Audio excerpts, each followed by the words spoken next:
Su Biblia, por favor, en el Evangelio de Juan, capítulo número 5. Quiero suplicarle esta mañana que, al igual que todas las veces, usted disponga su corazón, abra su corazón para que Dios pueda obrar en usted,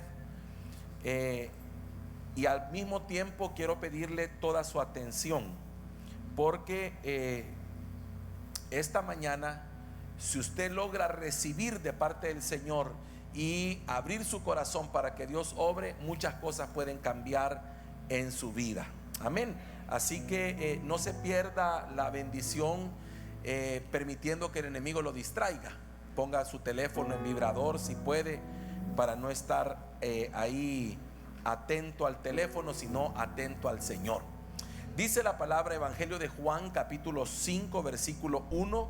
Dice: después de estas cosas había una fiesta de los judíos, y subió Jesús a Jerusalén. Y hay en Jerusalén, cerca de la puerta de las ovejas, un estanque llamado en hebreo Betesda, el cual tiene 5 pórticos.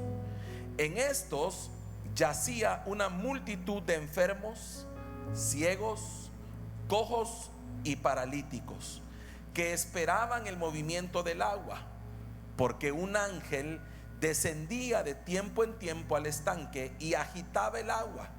Y el que primero descendía al estanque después del movimiento del agua quedaba sano de cualquier enfermedad que tuviese.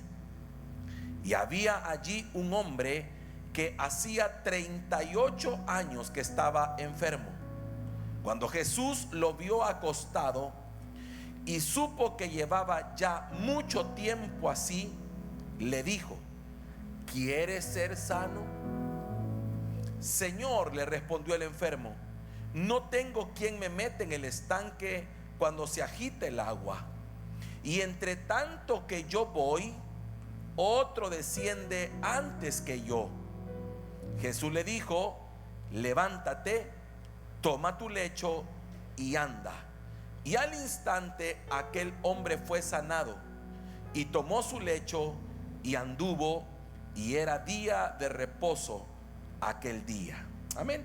Siéntese por favor por un segundito. Hoy, hermano, quiero hablarle de uno de las áreas del alma, quizá más de las más relevantes o de las más importantes. Quiero hablarle acerca de la voluntad. Cómo la voluntad afecta nuestra vida. Fíjese que estábamos hablando con mi esposa acerca de qué involucra la voluntad.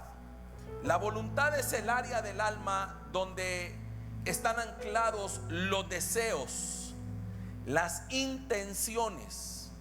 Es todo lo que queremos hacer.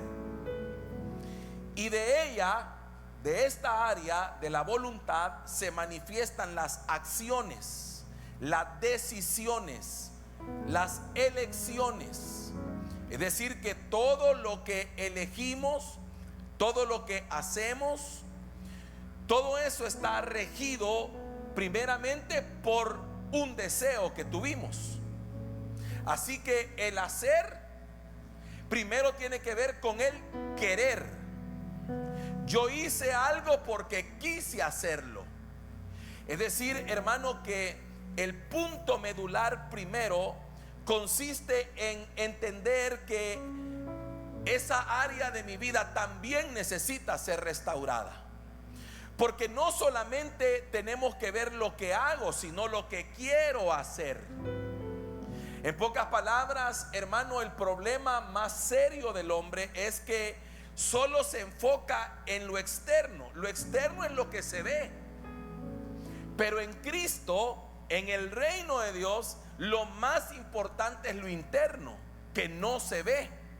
Por eso es que el Señor dijo: mire, oísteis que fue dicho, ahora va a comprender mejor esto. Oísteis que fue dicho: no cometerás adulterio. Ese es lo externo, ese es el hecho. Pero yo os digo que cualquiera que mirare a una mujer para codiciarla, ya adulteró en su corazón. O sea, con solo que tú lo quieras o lo anheles o lo desees, ya lo hiciste. ¿Por qué? Porque el deseo, la voluntad, es tan importante como la acción. Es decir, que esta mañana usted tiene que revisar cuáles son sus deseos, sus intenciones en la vida, qué es lo que usted quiere lograr. Por eso es que en el reino, mire qué tremendo, tenemos un montón de gente luchando, siendo abstemia, es decir, luchando por no hacer algo, en lugar de luchar para que su voluntad cambie. Voy de este lado. El problema muchas veces se da en que estamos luchando por no hacer algo, en lugar de luchar para que nuestra voluntad cambie. Porque si mi voluntad cambia, también mis acciones van a cambiar. Si lo que cambia es mi deseo, por ejemplo, usted no va a poder lograr ningún cambio en su vida si primero no lo anhela, si primero no lo desea, si primero usted no tiene, hermano, la voluntad de hacerlo.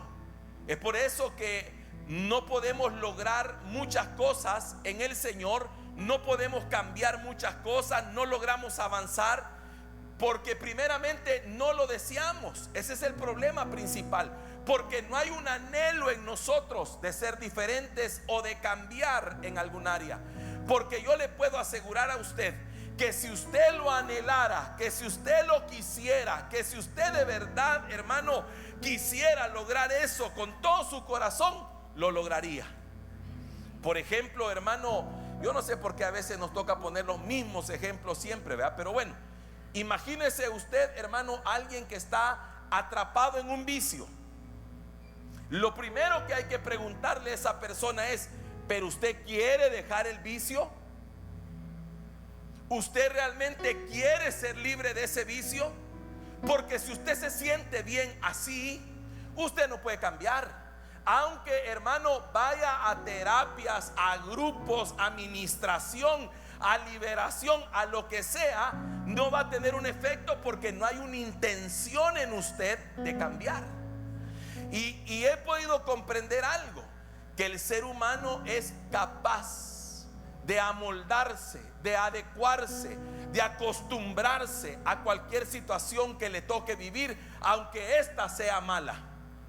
Por ejemplo, ¿cuántos matrimonios hay amoldados o acostumbrados a vivir, como decimos, hermano, en el ámbito secular o en el ámbito diario, como perros y gatos, peleando todo el día, y así llevan años, pero no lo resuelven? Ya se acostumbraron a vivir así, están acostumbrados, y no hay en ellos una voluntad de cambiar, una voluntad de ser diferente. ¿Por qué? Porque ya se amoldaron.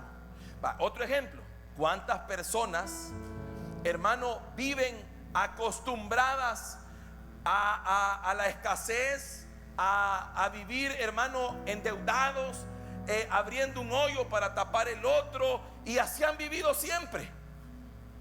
Y usted los mira y dice: ¿cómo pueden vivir así? Ya están acostumbrados. ¿Y por qué no salen? Porque no hay un deseo de salir de ahí. Entonces fíjese qué tremendo, porque logro comprender que aunque la situación sea difícil, si usted ya se acostumbró y no quiere un cambio, Dios no puede hacer nada. Necesita el Señor primeramente tocar su voluntad, producir en usted un deseo de querer cambiar. Necesita el Señor tocar lo interno primero, para que usted le ceda derechos, porque la voluntad es el derecho legal que usted le da, o al reino de los cielos o al reino de las tinieblas. Es decir, que su voluntad es el derecho legal para que Dios actúe en usted. Es el primer paso. Es decir, hermano, a lo mejor con desearlo con solo desearlo, a lo mejor usted piense que no va a cambiar nada, pero ¿cómo no? Porque cuando usted le da el derecho legal al Señor, diciéndole: yo quiero ser diferente, yo quiero cambiar, entonces usted le está dando el derecho legal al Padre para que Él pueda obrar en su vida. Entonces fíjese qué tremendo, porque hoy que leemos esta porción, usted se da cuenta que hay un hombre necesitado. Ahí hay un hombre que la palabra menciona que era enfermo. Dice la Biblia que ese lugar donde estaban era un pórtico, es decir, habían 5 pórticos y ahí había una multitud de enfermos, ciegos, cojos, paralíticos. Y fíjese, hermano, que en esa multitud estaba uno en el que el Señor se enfocó. Uno que tenía 38 años de estar enfermo. Y dice la Biblia que cuando el Señor llega, lo observa. Mire qué tremendo. Lo observa, y lo primero que observa es que estaba acostado. Y esto me habla a mí, hermano. No piense solamente en la posición del hombre como tal, sino que cuando la Biblia menciona que el Señor llega y lo ve acostado, es decir, que lo ve tranquilo, acostumbrado a estar así. ¿Y cuántos de los que estamos aquí estaremos acostumbrados a una situación, aunque esta no sea agradable? Le voy a poner un ejemplo. ¿Cuántas cosas usted tiene en su casa que no están bien, pero ya se acostumbró a tenerlas así? Un chorro que gotea, una loseta de cielo falso que ya no sirve, un ventilador que hace ruido. Y entonces usted al principio le molestaba, decía: qué molesto, pero se acostumbró. Y cuando usted se acostumbra, pierde la oportunidad de cambiar. Si a la gota continua que caía ya no le molesta, usted está en un grave riesgo de nunca sellar esa gotera. Si ya usted tiene listo el recipiente que pone cuando la gotera cae, preocúpese, porque eso significa que usted no está pensando sellar la gotera. Usted está pensando siempre resolver con el bote ahí. Entonces el hombre estaba acostado. Y fíjese que los que estamos viniendo el jueves, ¿verdad? O los jueves, qué tremendo, hermano, es uno de los principios que aprendíamos: leer correctamente las escrituras. Porque cuántas veces hemos hablado de este hombre diciendo que era paralítico, y no era paralítico. Porque ¿qué es un paralítico? Alguien que no puede moverse, ¿verdad? Pero él sí se podía mover. Él no era paralítico, él era enfermo. La Biblia no lo menciona como paralítico. Él podía moverse. Ya se lo voy a demostrar. Pero el Señor lo ve acostado. Es como que el Señor viniera ahora y te viera con el gran problema, pero te ve bien tranquilo, sin luchar, sin buscar ayuda, sin moverte, sin ni siquiera ver si haces algo para salir de ahí. Y te ve acostado ahí con la gotera por aquí, ¿verdad? Y el Señor te observa. Y mire cómo dice la Biblia, para que usted lo pueda observar. Y dice que ese hombre tenía 38 años, y cuando Jesús lo vio acostado y supo, oiga, que llevaba ya mucho tiempo así. Entonces mi pregunta es, del área que estamos hablando, es decir, de cualquier situación que tú estés viviendo, la cual es incómoda, la cual es difícil, la cual es una circunstancia que tú no quisieras, ¿cuánto tiempo llevas viviendo así? ¿O cuánto tiempo llevas teniendo ese problema o ese conflicto? Porque fíjese, hermano, que esto es como cuando uno va al médico. Entonces usted empezó a tener un síntoma, un dolor, una afección, alguna situación, y usted va a consultar y el médico le dice: usted tiene tal cosa, pero usted cree que tiene la enfermedad desde el día que se la diagnosticaron, pero en realidad usted la tiene desde hace un montón de tiempo. Lo que pasa que venía soportando cosas, venía resolviendo, venía viendo cómo salía adelante. Entonces el doctor le dice a usted: no, es que esto usted lo tenía desde hace ratos, y esto ya le causó ciertos daños en el tiempo que usted no buscó ayuda. Entonces el Señor se da cuenta y lo ve acostado, y se da cuenta, dice, y supo que llevaba ya mucho tiempo así. Entonces lo que al Señor, hermano, le pareció extraño es que llevara tanto tiempo en esa condición y encontrarlo acostado. Y luego dice que al darse cuenta que llevaba ya mucho tiempo así, le preguntó: ¿quiere ser sano? Ahora va a entender usted por qué Jesús le preguntó si quería ser sano. Le preguntó porque al ver que llevaba tanto tiempo, el Señor entiende: este está acostumbrado a vivir así. Hasta yo creo que ya le gusta el hecho que tiene ahí. Hasta yo creo que ya él se siente como que se siente bien de vivir en este pórtico donde están. Ya se hizo amigo de todos los enfermos. Está acostumbrado a este estilo de vida, y yo no puedo obrar en él si él no quiere ser sano. No le vio una actitud de querer. Hermano, es que cuando alguien quiere salir de donde está, cuando alguien tiene el deseo de salir de donde está, lo primero que esa persona va a manifestar son acciones. Va a intentar luchar, va a intentar salir. Pero este hombre estaba tranquilito ahí, acostado. Yo imagino que estaba esperando una vez más que el ángel descendiera y que moviera las aguas, y otra vez, hermano, ver si lo logra, y si no lo logra, pues me vuelvo a acostar y espero que vuelva a llegar. De todas maneras, ya me acostumbré. Es como cuando vienen los eneros, ¿verdad? Y en enero dice: bueno, tal vez este año, pero allá por medio año, otro año, ya me acostumbré, ya estoy, así he vivido siempre. Es como, mire, hermano, yo no sé si usted lo ha visto, cuántas cosas se pueden volver normales en alguien, cuántas cosas las puede ver como normales cuando no lo son.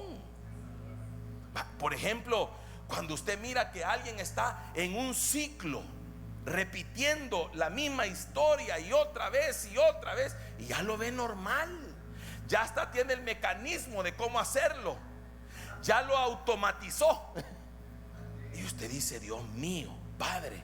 Pero para él eso no es ningún conflicto. No, hermano, yo ya estoy acostumbrado. No, yo ya sé cómo es esto. Entonces así vio el Señor a este hombre. Lo ve enfermo, lo ve acostado, supo que llevaba mucho tiempo. Entonces le pregunta: ¿quiere ser sano? Mire, es como si el Señor viniera hoy, ¿verdad? Usted con la gran necesidad, entre comillas, ¿quiere ser sano? ¿Quieres ser libre? ¿Quieres que te ayude? Y cualquiera, hermano, a su alrededor podría decir: pero qué bárbaro el Señor, ¿y por qué le pregunta? ¿Por qué no mejor le ayuda de un solo? Porque primero hay que saber si quiere. Primero hay que saber si quiere, si está dispuesto, si su alma, su voluntad, hermano, quiere un cambio. Primero hay que saber si está preparado para pagar el precio. Primero hay que saber si esta persona de verdad quiere salir de ahí o ya está acostumbrado a vivir como vive. Porque, hermano, a usted le puede molestar como vive otro, pero puede ser que a él le gusta vivir así. Ay, Padre Santo. ¿Cuánto le gusta el orden? Va, usted puede ser que le guste el orden, y usted puede ir a la casa de alguien y ver un gran desorden, y usted decir: Dios mío, y yo aquí ya le voy a venir a ayudar a ordenar. Pero si a esa persona le gusta vivir así, entonces usted puede llegar y ordenarle la casa, pero a los 2 días va a estar igual de desordenada, porque el problema es que a esa persona le gusta vivir así. Mire, hermano, ¿cuántas cosas usted comenzó diciendo que eran para mientras y se le volvieron eternas? ¿Cuántas cosas usted ha venido postergando diciendo: mañana, la otra semana, el otro mes, el otro año, y ya lleva 20, 200 años así? ¿Cuántas cosas usted ha venido diciendo? No, es que todavía no, pero la otra semana empiezo. Como los famosos enero, ¿verdad? Que empezamos las dietas, los gimnasios, las clases de todo. Enero es el mes donde todo se comienza. Todo lo empezamos. Pues sí, pero hermano, óigame, pero el problema está en que muchas veces no queremos salir de ahí. Yo comprendí una cosa, yo comprendí algo cuando el Señor comenzó a tratar conmigo en cuanto a mi estilo de vida. Yo comprendí algo, que yo no podía lograr los cambios que tenía que lograr si no quería lograrlos. O sea, todo lo que usted emprenda en contra de su voluntad va a fracasar. Por eso necesita que el Señor obre en su voluntad. Por eso el Señor Jesucristo, que es nuestro ejemplo por excelencia, dijo: Padre, si es posible, pasa de mí esta copa, pero que no se haga mi voluntad sino la tuya. Él rindió su voluntad porque sabía que no podía ir a la cruz del Calvario si su voluntad no estaba ahí. Es por eso que usted, hermano, tiene que comprender cuando el Señor dice: yo quiero que voluntariamente hagas esto. No es que no quiere que lo hagas obligado o en contra de tu voluntad. Quiere que lo hagas voluntariamente. Por eso la Biblia dice, incluso hasta en el tema de dar, dice ofrendas voluntarias. Porque no quiero que lo des con carga en tu corazón, ni tampoco que lo des en contra de tu voluntad. Quiero que nazca de ti, que tú lo desees. Porque todo lo que haces con la voluntad te prospera, porque tu voluntad está ahí. Entonces este hombre, el Señor primero tenía que tocar lo interno de este hombre para luego sanar lo externo. Entonces le pregunta: ¿quieres ser sano? Y esa pregunta, hermano, qué increíble. Ese quieres, esa pregunta, ese querer, primeramente, hermano, tiene que ver con lo siguiente. Oiga, querer tiene que ver con la voluntad. Y aquí habla de escoger algo. ¿Qué escoges? Es como que el Señor le hubiera dicho: ¿qué escoges? ¿Escoges ser sano o escoges vivir aquí? Entonces la voluntad, el querer, tiene que ver con escoger algo. Por eso es que usted tiene que comprender que en la vida todos los días escogemos. Todo escogemos. Usted está aquí porque escogió.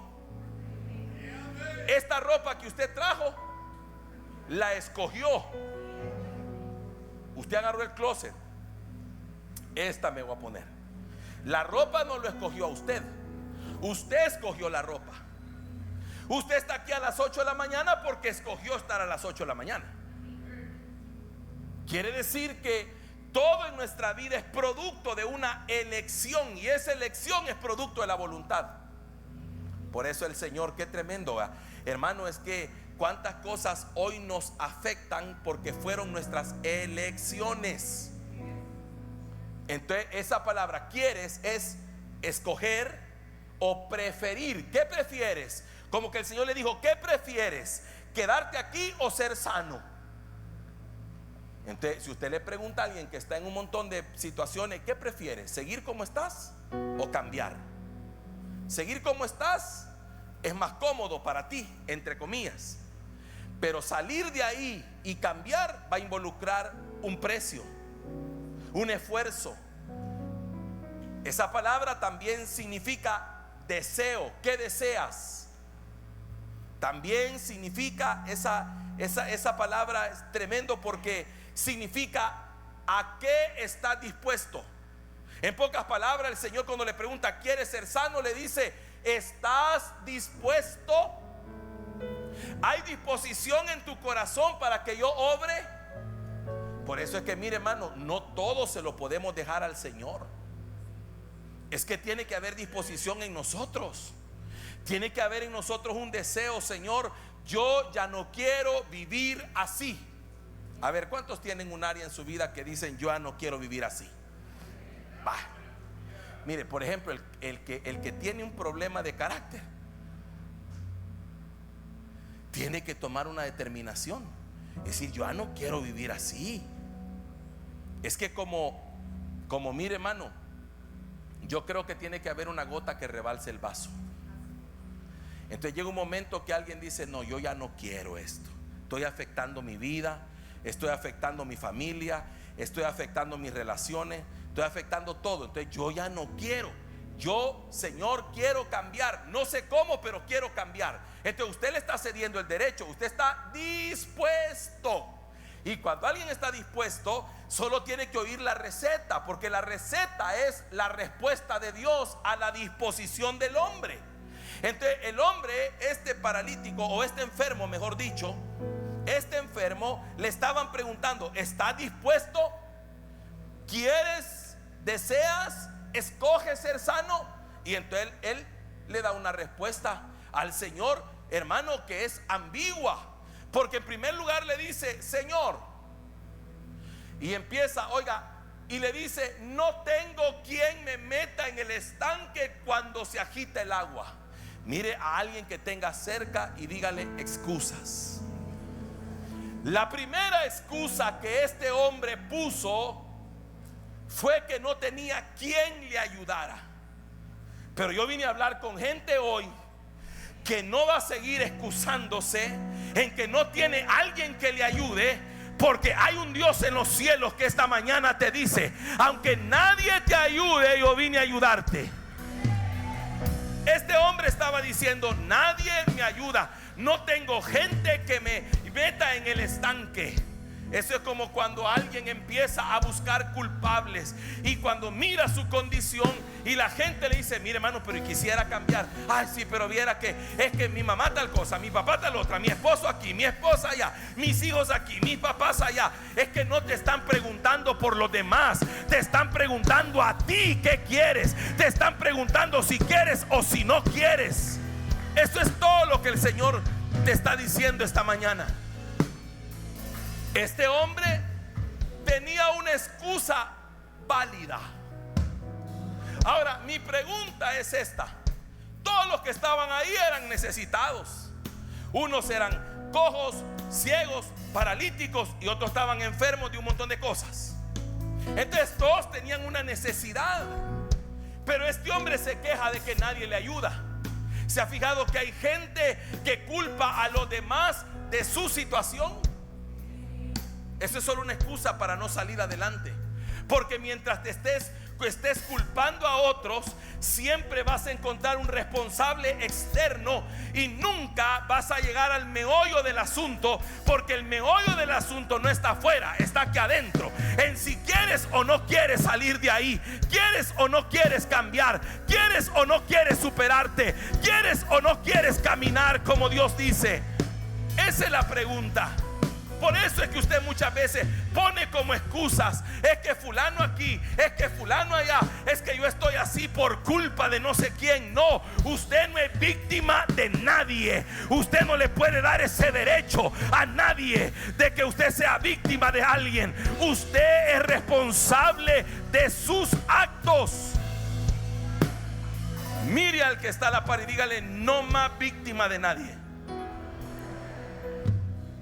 Es que, pastor, cuando yo estaba pequeño, yo soy así por tal cosa. Está bien, pero ya tiene 200 años en Cristo y no cambia. Habiendo tenido tantas oportunidades, tantas veces pasando a este altar, tantas palabras que el Señor le ha dado, tantas oportunidades, pero el problema suyo está que en lugar de ver si quiere o no quiere, usted sigue poniendo excusas, buscando otros culpables. No, hermano amado, eso es como cuando, ¿cuántos alguna vez han tenido algún uñero?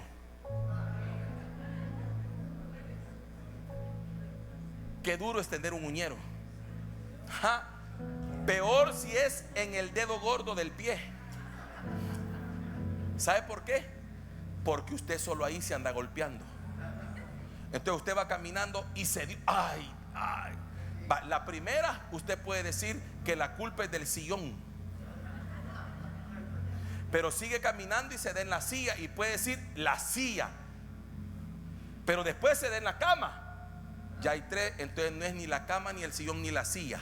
El problema está en su uñero, que mientras no lo arregle, siempre va a tener problemas. Porque cuando ya no tenga el uñero, aunque se dé en el sillón, aunque se dé en la cama, no le va a afectar. No sé si me doy a entender con eso. Entonces, por eso hay que ver para adentro. Por eso es que me llama la atención que en el Apocalipsis se habla de una figura de unos seres que tenían ojos hacia afuera y ojos hacia adentro, porque hay que vernos.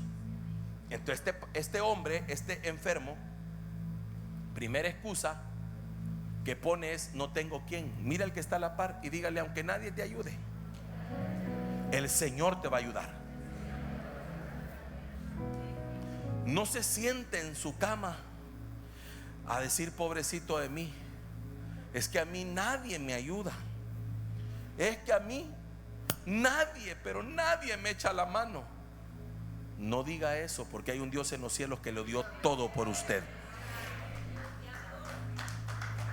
Fíjese que eso es una manifestación de conmiseración, y eso no saca a nadie de nada a nadie. Entonces eso habla de depender de los demás. Mientras usted dependa de otros, nunca va a avanzar. Tiene que depender del Señor únicamente, porque hoy están algunas personas a su alrededor, mañana puede que no estén. Y entonces, ¿qué va a hacer cuando no estén? Cuando no esté la persona que te ayuda, ¿qué vas a hacer? Eso es como cuando alguien quiere empezar al gimnasio, ¿va? Entonces anda buscando un alero, dicen, ¿verdad?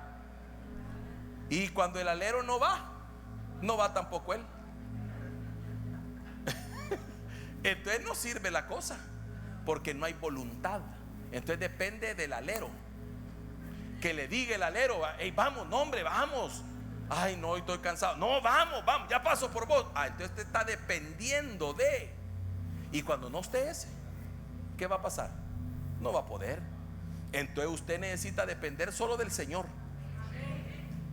Otra cosa, por eso es que la siguiente cosa que él dice: oiga, y entre tanto que yo voy. O sea que podía moverse. O sea que él no estaba inmóvil. Entre tanto que yo voy, otro desciende antes. O sea, mire, supóngase que ya estaba el estanque, ¿va? Entonces él estaba aquí. Entonces él podía moverse con dificultad, pero podía. Entonces dice: yo lo intento. Las veces que el ángel ha descendido y ha movido el agua, yo lo he intentado, pero otro me gana. Imagínense. O sea que él podía, su esfuerzo podía hacerlo, pero otros le ganaban. Ahora, todos ahí eran necesitados, todos tenían una deficiencia, pero había que esforzarse. Porque va, ¿y el ciego cómo hacía? ¿Cómo hacía el ciego para llegar al estanque si no veía? Podía agarrar camino para el otro lado, ¿verdad? También necesitaba. Y el cojo también le costaba. Entonces quiere decir de que este hombre lo había intentado más de alguna vez, pero no había podido. Entonces ya había dejado de intentarlo. Entonces mi pregunta es: ¿cuántas cosas hemos intentado hacer que no nos funcionaron? Y eso nos llevó a tomar una decisión: vivir así, porque ya intenté y no se puede, ya quise y no se pudo. Entonces, como quise y no se pudo, entonces mejor me acoplo a mi realidad. Entonces empezaron a aceptar algo, porque se dieron cuenta que a lo mejor cuando lo intentaron no se pudo lograr. Pero yo quiero decir una cosa a usted: lo que ayer no le funcionó en sus fuerzas, hoy le puede funcionar en la fuerza del Señor. Lo que usted intentó ayer y no le funcionó, no quiere decir que ahora no le va a funcionar, porque el Señor encontró a un Simón con las redes vacías, que había estado pescando toda la noche, y le dijo: tira la red para pescar. Significa que en el mismo mar, con la misma red y en la misma barca, el Señor le dijo: inténtalo de nuevo, porque ahora soy yo el que está contigo y ahora sí lo vas a lograr. Mire a alguien que tenga cerca y dígale: lo que no te funcionó antes, te va a funcionar ahora.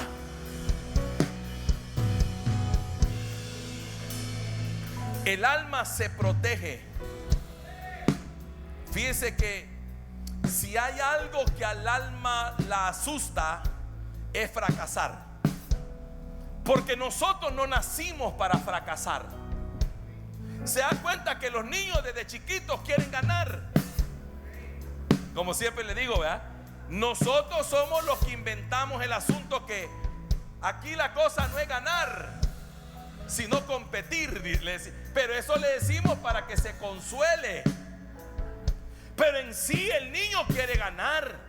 Él no se pone el uniforme de deporte y los zapatos para ir a competir. Él va a ganar, porque usted y yo fuimos diseñados para eso. Pero cuando hay un fracaso duele. Nadie celebra las pérdidas. ¿No se ha fijado usted? Cuando hay un evento deportivo, por ejemplo, el que pierde, yo nunca lo veo contento.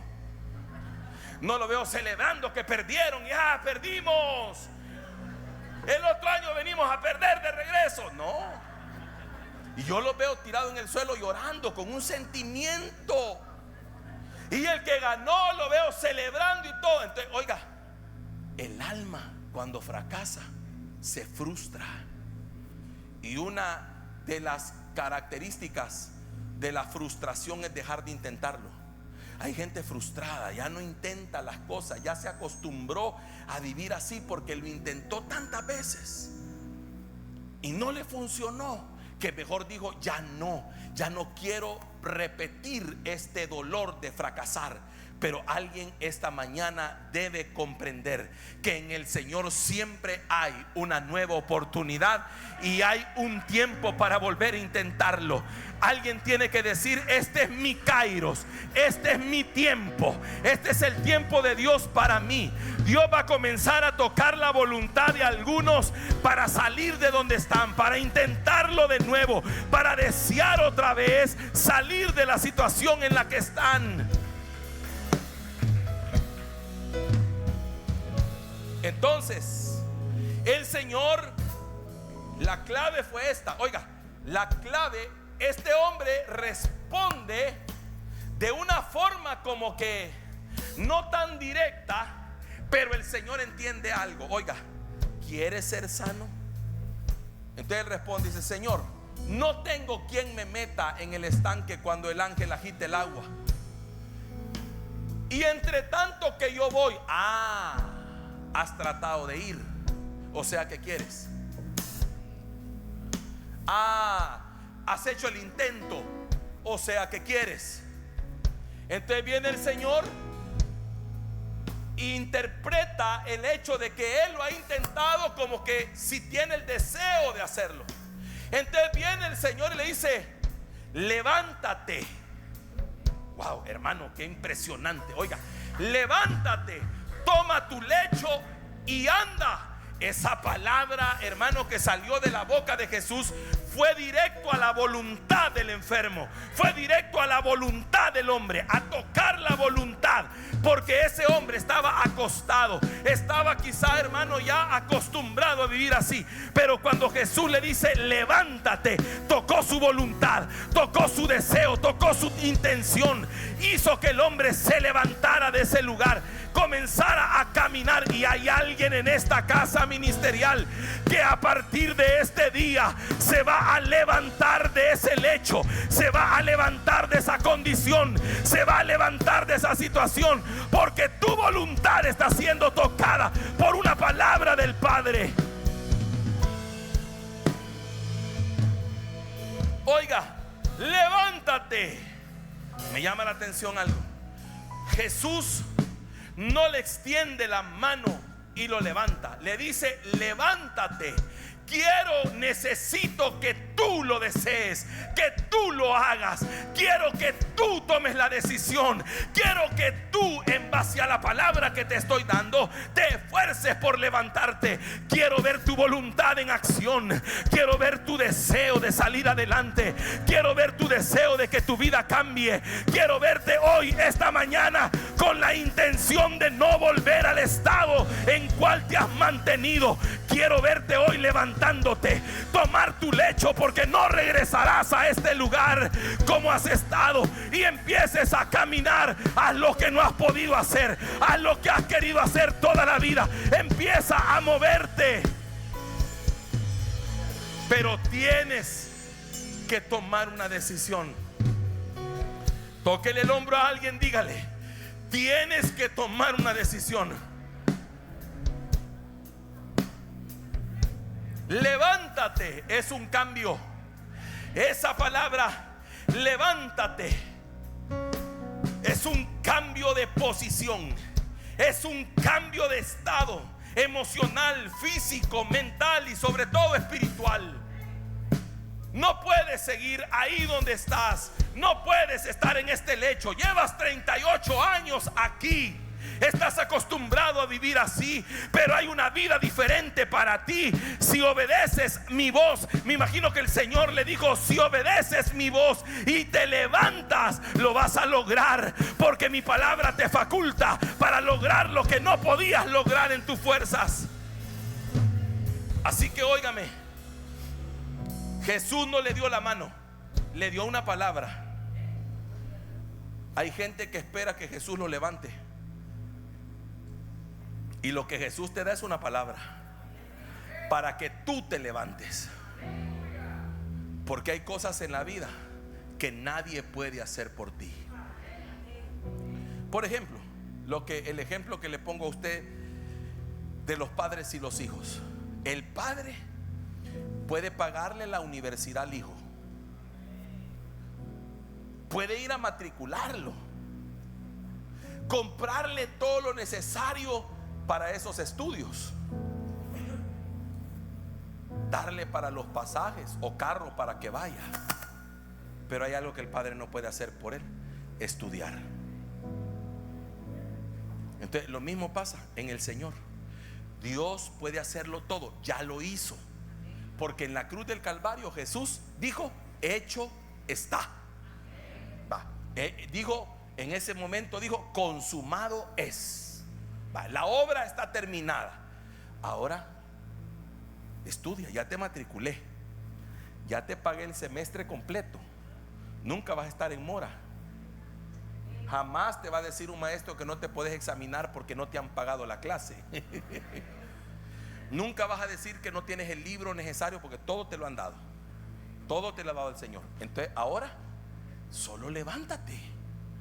Usted no puede levantarse temprano por ese hijo que matriculó, ir usted a la universidad, sentarse en el pupitre, escuchar la clase y pretender que su hijo le ponga la nota.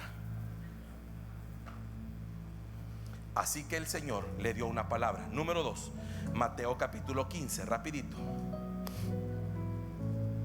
Mateo 15, 21. Aquí veo otro caso. Saliendo Jesús de allí, se fue a la región de Tiro y de Sidón. Y aquí una mujer cananea que había salido de aquella región clamaba diciéndole: Señor, Hijo de David, ten misericordia de mí. Mi hija es gravemente atormentada por un demonio. Pero Jesús no le respondió palabra. Oiga, a aquel le dio una palabra, pero a esta no le dio palabra. Ahora mire esto. Entonces, acercándose sus discípulos, le rogaron diciendo: despídela, pues da voces tras nosotros. Él respondiendo dijo: no soy enviado sino a las ovejas perdidas de la casa de Israel. Entonces ella vino y se postró ante él diciendo: Señor, socórreme. Respondiendo él dijo: no está bien tomar el pan de los hijos y echarlo a los perrillos. Y ella dijo: sí, Señor, pero aún los perrillos comen de las migajas que caen de la mesa de sus amos. Entonces respondiendo Jesús dijo: oh mujer, grande es tu fe, hágase contigo como quieres. ¿Cómo qué? Otra vez, ¿cómo qué? Voluntad. Y su hija fue sanada desde aquella hora. Ahora, aquí no sabemos cuánto tiempo llevaba esta mujer con este problema. Fíjese qué tremendo, porque ella llega donde el Señor, reconociéndolo como hijo de David. Esa era una figura mesiánica. Así que ella estaba reconociendo a Jesús como el Mesías. Llega en la posición correcta, pero Jesús no le responde palabra. Entonces los discípulos le dicen: despáchala, despídela. Eso era: ayúdale, respóndele, dile algo. Pero ya que se vaya, porque anda gritando detrás de nosotros y no hay quien la calle. Y el Señor le dijo a los discípulos: es que yo no he sido enviado sino a las ovejas perdidas de la casa de Israel. Entonces viene aquella mujer, hermano, y se postra ante él y le dice: socórreme, auxíliame, ayúdame. Y el Señor le dice: mujer, no está bien tomar el pan de los hijos y dárselo a los perrillos. Subraye: pan de los hijos. El pan de los hijos hace referencia a la liberación, porque lo que necesitaba esta mujer era la liberación de su hija. Había un demonio que la atormentaba. Entonces él dice: lo que necesitas es el pan de los hijos. Habla de la palabra, habla de la obra, habla de la ayuda. Entonces, pero ella le dice: Señor, está bien, te acepto eso, pero aún los perrillos comen de las migajas que caen de la mesa de sus amos. Entonces Jesús se dio cuenta: esta está determinada. Voluntad. Esta mujer tiene la voluntad de lograr lo que vino a buscar. Cuando usted pretende, se determina o quiere algo, no hay quien lo aparte de eso. Le voy a poner un ejemplo.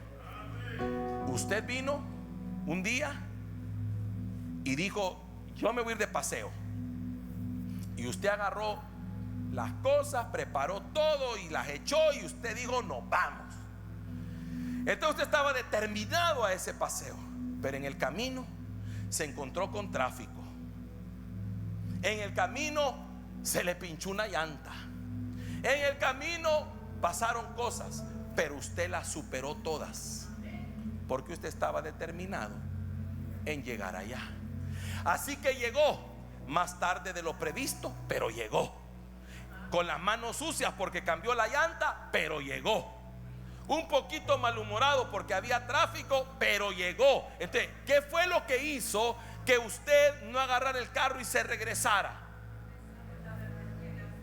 La determinación, la voluntad. Entonces, ¿qué es lo que hace que usted esté en el proceso de buscar de Dios y cualquier cosa lo saque? Que no está determinado. Porque esta mujer no la sacó ni siquiera el desprecio que le hicieron. Y yo conozco gente que por un desplante se va de un lugar. Entonces no estaba determinado. Entonces no tenía la voluntad puesta en lo que quería lograr. Porque si yo soy un necesitado, y oiga lo que le voy a decir, esta mujer debía tener realmente un problema. Porque esta mujer, al ver la necesidad de su hija, que no era un problema de gripe, era un problema espiritual. Su hija estaba siendo atormentada por un demonio. Entonces esta mujer, yo me imagino que cuando oyó las palabras del Señor, el desprecio, no le contestó, pero ella siguió. La llamó perrilla, pero ella todavía con eso dijo: sí, Señor, está bien, llámame como quieras, pero yo no voy a regresar a mi casa a seguir viendo el problema que tengo. Yo vine con la determinación de que tú obres en mi vida. No me importa lo que pase, lo que me digas, lo que me toque hacer, no me importa, yo quiero el milagro. No sé si hay alguien que me está agarrando. Dígale al que está a la par suya: no seas tan orgulloso, que a veces el orgullo no te permite alcanzar lo que Dios tiene para ti.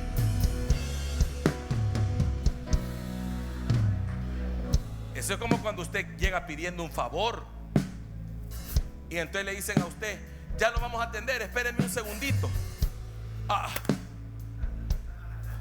Y entonces se enoja porque lo hacen esperar. Papito, perdóneme, y no, usted es el necesitado. Entonces espere. Es así. ¿Y por qué quiere trato especial, hermano? ¿Y por qué quiere que el Señor, oiga, no le respondió palabra? Hermano, escúcheme esto. ¿Qué haría usted si usted viene donde el Señor esta mañana y le habla y el Señor no le responde nada? Se va. No, de todas maneras, ¿para qué? Si ahí estuve hablándole al Señor, el Señor ni me habló, a mí ni me contestó. Pero muchas veces lo que sucede es que Dios está probando tu determinación, tu voluntad, tu deseo. A ver cuántos varones casados hay aquí. Le voy a hacer una pregunta. Y a usted, su doñita, a la primera le dijo que sí. Usted llegó y le dijo: mira, fíjate que vos me gustás. De entrada, así de entrada, me gustás. ¿Querés algo conmigo? Y vino la doñita y le dijo: esperándote estaba, mi amor. Vea que no. La gran mayoría le costó. Le empezó a hablar y nada, no había señales, pero ni de humo. Entre más le hablaba, más cara seria le hacía, ¿va? Y usted siguió. ¿Por qué siguió? Porque la quería. Entonces estaba determinado. ¿Por qué no le afectó que le dijera: mira, vamos a tal parte? No, hoy no puedo. ¿Y por qué le volvió a invitar? ¿Y por qué siguió insistiendo? En algunos casos fue al revés, ¿verdad? Yo le he contado a usted que, hermano, en mi caso yo ya no hallé qué hacer. Yo luché, pero esta mujer sí que fue insistente. Pero bueno, ¿qué vamos a hacer? Al final caí. Resistí, hermano, pero no tanto, ¿verdad? Pero esa determinación de quererlo lograr, no importa lo que pase.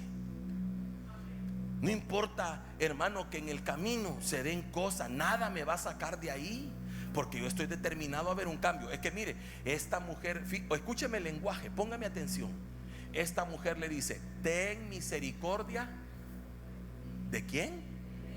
¿Y quién era la del problema? Mi hija está gravemente atormentada por un demonio. En pocas palabras, esta mujer dijo: lo que le pasa a mi hija me está afectando a mí. Y hasta puedo decirle algo, hasta puede ser que ella se sintiera responsable de que el problema de su hija tuviera que ver con ella, porque era la autoridad. ¿Qué puertas abrió en su casa para que eso pasara? Solo ella lo sabe. ¿Qué cosas generacionales podía haber traído ella que afectaron a su hija? Solo ella lo sabía. Por eso dice: ten misericordia de mí, ayúdame a mí. Porque no le dijo: ten misericordia de mi hija, ten misericordia de mí. Oiga, ¿qué llegó a pedir? Dígalo fuerte. Dígale al que está a la par suya: la misericordia no se puede pedir con prepotencia ni con orgullo. Hay que humillarse. Y eso me habla de que tanto lo anhelo. Mire, hermano, usted anhela algo y le ponen trabas. Muchas veces solo lo están probando, a ver qué tanto lo desea, a ver qué tanto lo anhela. Es que, hermano, qué increíble. Yo veo una cosa: a veces lo que más nos cuesta es lo que más valoramos. Por eso, cuando usted tiene un privilegio en el Señor, oiga, usted tiene un privilegio, el Señor le da un privilegio, y a usted le ponen requisitos para ejercer ese privilegio, y entonces usted viene y no los cumple esos requisitos, y vienen y se lo quitan. es para que usted valore y diga: ah, no, entonces este asunto no es así nomás. Aquí no es que yo hago lo que yo quiero. No, no, no. Ahora tengo que valorar. Ahora va a venir temprano porque ya sabe que se puede perder. Y aquel que le cuesta el privilegio lo cuida más, lo valora más. Entonces esta mujer, oiga, Jesús no le respondió, pero luego le dijo algo. Cuando ella le dijo que, pero aún los perrillos comen de las migajas que comen de la mesa de sus amos, que caen de la mesa de sus amos. El Señor le dijo: mujer, grande es tu fe, hágase como quieres. Veo que hay una voluntad, veo que quieres algo. Lo que pasa, hermano, que nosotros hemos reducido conceptos a la mínima expresión. Por ejemplo, le voy a poner un ejemplo: el concepto de amor lo hemos reducido a la mínima expresión. No entendemos lo que es el amor, porque ahora hay gente que dice: ay, yo amo tal cosa. No saben lo que es el amor. Deberían decir: a mí me gusta tal cosa. Pero amar es diferente, porque el amar es darse, entregarse. Como personas que se van conociendo, ¿verdad? Yo he visto hoy los jóvenes se van conociendo y ya se ponen en las redes que se aman inseparablemente y ni se conocen. Yo creo que ni el nombre completo se puede el uno del otro, y ya se aman inseparablemente. Increíble, porque no saben lo que es el amor. Igual es esto, la voluntad. Oiga, hágase como quiere. Ya me demostraste que quieres el milagro. ¿Sabe cuál es nuestro problema? Muchas veces no somos capaces de demostrarle al Señor cuánto queremos lo que le estamos pidiendo. Es como que si el Señor, usted viniera y dijera: Señor, yo quiero salir de esto. ¿Quieres de verdad? Me lo vas a demostrar. ¿Cómo, Señor? Siendo insistente, siendo persistente, como decía el siervo hoy a la hora de la administración de las ofrendas. ¿Cómo? Superando los obstáculos que yo mismo te voy a poner.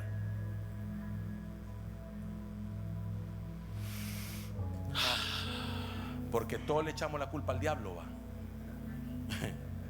¿Y qué si yo le dijera que algunos obstáculos los pone el Señor para ver si quieres? Para ver si usted está dispuesto a saltar ese obstáculo y decirle: Señor, ves que tanto lo quería, que aquí estoy. No te arrancó el carro, pero te viniste en Uber.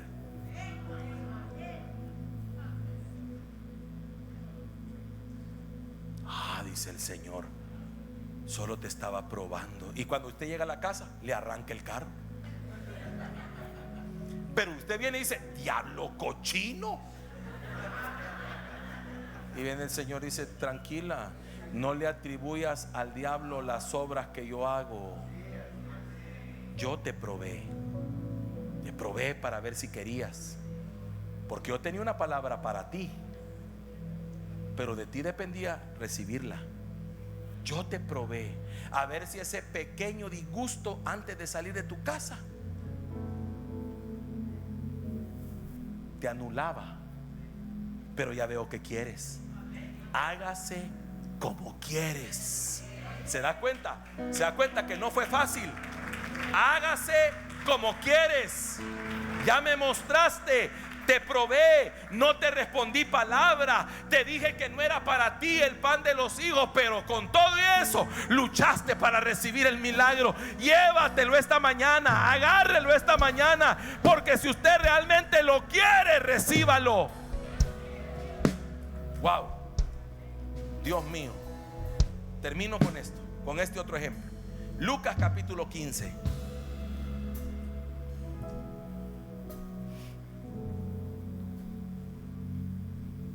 Aquí habla de el hijo pródigo. El capítulo 15 y versículo 11 comienza diciendo que un hombre tenía 2 hijos y el menor de ellos le dijo a su padre: Padre, dame la parte de los bienes que me corresponde, y le repartió los bienes. No muchos días después, juntándolo todo, el hijo menor se fue lejos a una provincia apartada y allí desperdició sus bienes viviendo perdidamente. Y cuando todo lo hubo malgastado, vino una gran hambre en aquella provincia y comenzó a faltarle. Y fue y se arrimó a uno de los ciudadanos de aquella tierra, el cual le envió a su hacienda para que apacentase cerdos. Verso 16. Y deseaba llenar su vientre de las algarrobas que comían los cerdos, pero nadie le daba. ¿Qué deseaba? ¿Dónde estaba su voluntad? En las algarrobas. Oiga, mire, yo no puedo comprender. Aquí voy a hablar con algunos, posiblemente algunos que estén aquí y otros que nos estén viendo. ¿Cómo es posible que antes trabajabas y estabas en la hacienda de tu padre? O sea, estabas en los caminos del Señor, lo tenías todo. Ahí eras el hijo del dueño, y de repente cambiaste a Dios por las bendiciones que Dios da, y le dijiste: Señor, dame lo que me corresponde, y Dios te bendijo tanto, y esa bendición te apartó del Señor. Lo tenías todo, pero luego comenzó a faltarte, porque separado de Él nada podemos hacer. Entonces viene estando lejos, porque eso quería Él, estando lejos, le comienza a faltar. Se arrima a un ciudadano de ese lugar y ese ciudadano lo manda a trabajar a su hacienda. Perdóneme, después de ser dueño, ser empleado. O sea que se degradó. Y lo mandan a apacentar cerdos, cosa que para ellos era inmunda, porque los cerdos son figura de un animal inmundo, figura de demonios.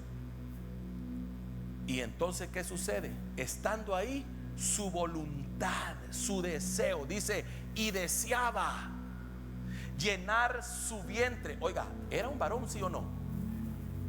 Y deseaba llenar su vientre de la comida de las algarrobas que comían, ¿quiénes? ¿Cómo es posible que antes te llenaba hacer la voluntad de Dios? ¿Cómo es que antes te llenaba adorarle? ¿Cómo es que antes te llenaba todo lo que era de Dios? Y hoy tu deseo está en las cosas de este mundo, la comida de los cerdos. ¿Cómo es que antes te llenaba la alabanza y la adoración y ahora te llena la música del mundo? ¿Cómo es que antes te llenaba la presencia del Señor y estar en la obra del Señor y levantar tus manos y servirle, y ahora te llena estar en mesa con chabacanes y con un montón de gente que hace cosas que son de cerdos? ¿Cómo puede ser que tu deseo cambió?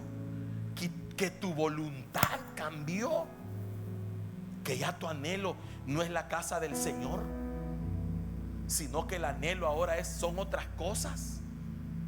Es que te degradaste. Entonces tuvo que pasar algo. Dice que nadie le daba. Hermano, ¿cómo podemos cambiar lo de Dios por lo del mundo? ¿Cómo podemos cambiar lo que Él da por lo que el mundo ofrece? Esto es como, perdónenme, voy a poner este ejemplo.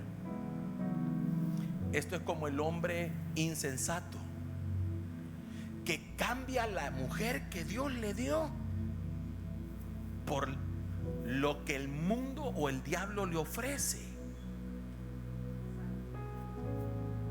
¿Y qué le puede ver a la otra? ¿Qué le puede ver a aquella? ¿Qué le podrá ver? ¿Qué cree usted que le mira a aquella? Es que mire, hermano, ¿qué le pudo haber visto Sansón a las filisteas que no tuvieran las de su pueblo?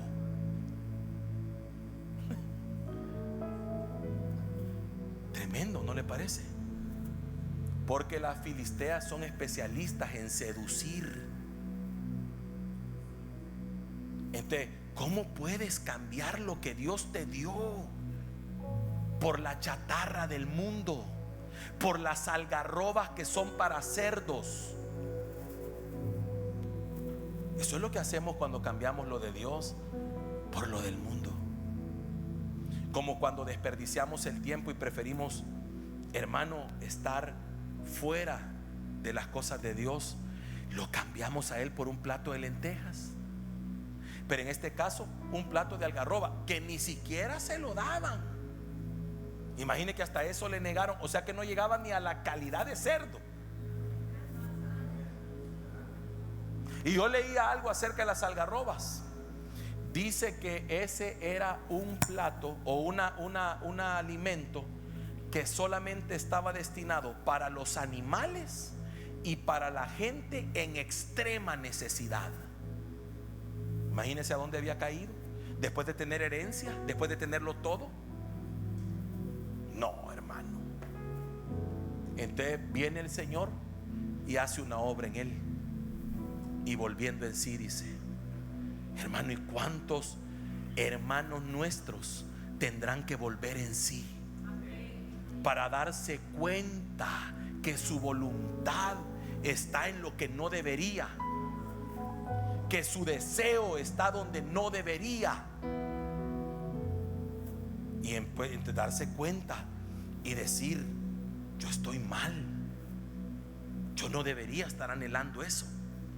Yo debería anhelar volver a la casa de mi padre.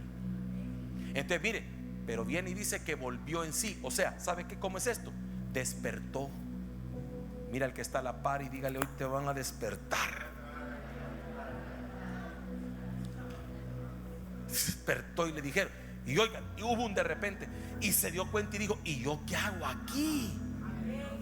¿Cómo puedo estar deseando algarroba? Estoy pereciendo. Y en la casa de mi padre los jornaleros tienen abundancia de pan. Entonces, oiga, algo le hizo entender esto. Mi voluntad tiene que cambiar. Tengo que dejar de desear algarrobas y comenzar a desear el pan de la casa de mi padre. Cuando él vuelve en sí, dice, los jornaleros en casa de mi padre tienen abundancia de pan. Me levantaré. Oiga, ahí empieza. Voluntad. Me levantaré e iré a mi padre y le diré, Padre, he pecado contra el cielo y contra ti. Ya no soy digno de ser llamado tu hijo, pero trátame por lo menos como a un jornalero. Eso fue lo primero. Él dijo, lo haré. Oiga, voluntad. La voluntad lo llevó a la acción, porque después dice que se levantó y comenzó a caminar rumbo a la casa del Padre. Por eso ahora va a entender algo.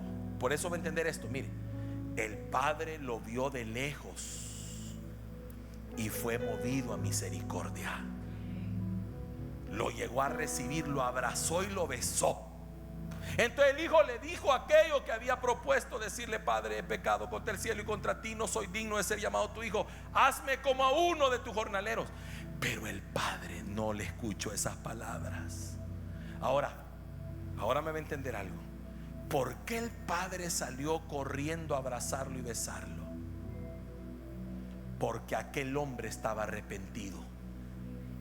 Porque aquel hombre, su voluntad había cambiado, su deseo había cambiado. Oiga, él en lo interno ya le había dicho todo a su papá. Qué tremendo es cuando deseamos algo. Mire, hermano, le puedo dar un paréntesis de lo que es la voluntad. Rápido. El tiempo es nuestro mayor obstáculo. Pero mire, en los tiempos de Jacob y Esaú, ¿se acuerda? ¿Se acuerda usted cuando Jacob entra disfrazado de Esaú donde su padre Isaac? ¿Se acuerda? Y entonces viene Isaac y ya no veía, y entonces lo mira: te parece a Jacob, pero esta piel como que es de Esaú y todo, y le da la bendición.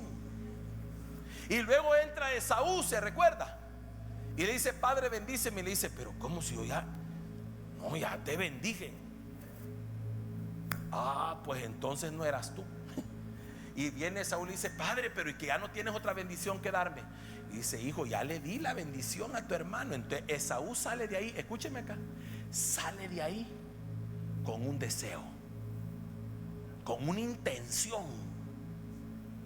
Dijo: mi hermano verdaderamente es un tramposo, ya me engañó 2 veces, hoy sí lo voy a matar. Y lo empieza a perseguir para matarlo. ¿Cuál era su intención? ¿Cuál era su voluntad?